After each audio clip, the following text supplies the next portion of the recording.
Hello, hello! Magandang araw sa inyong lahat! Kamusta kayo?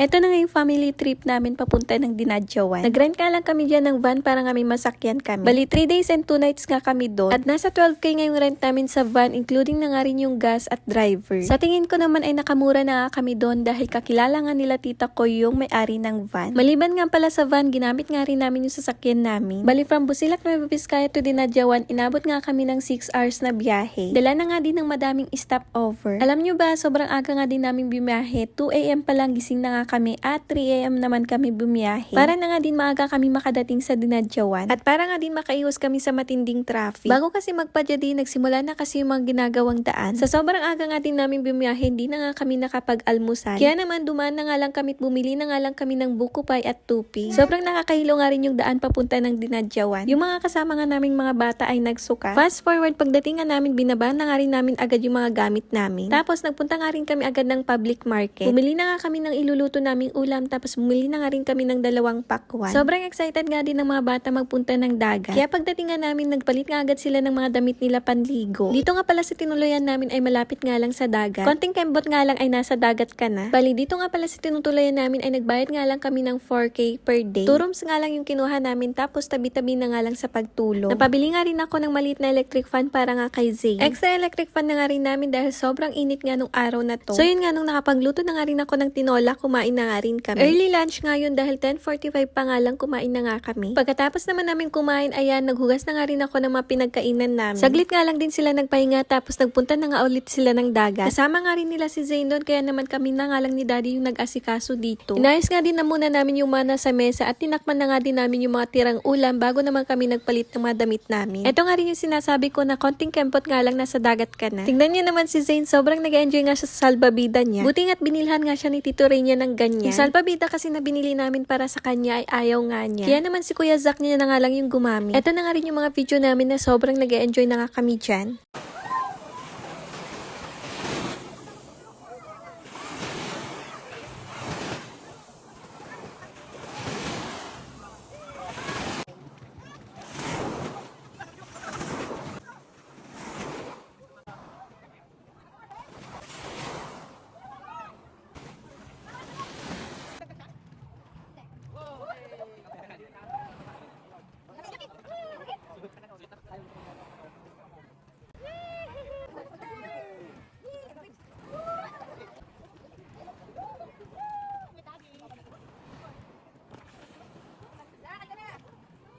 Sumakay nga rin kami ng banana boat at nasa 2.5 nga ata yung binayad namin. Mukhang nabura ko nga ata yung video nun, kaya naman ayan, picture na nga lang yung ipapakita ko nga sa inyo. Sa sobrang nag-enjoy nga kami maghapon, ayan, napagod nga yung mag-ama ko, kaya naman nakatulog na nga sila. O siya, paano, yun lang muna, sa susunod ulit. Bye-bye from day, wow, for a place to pour.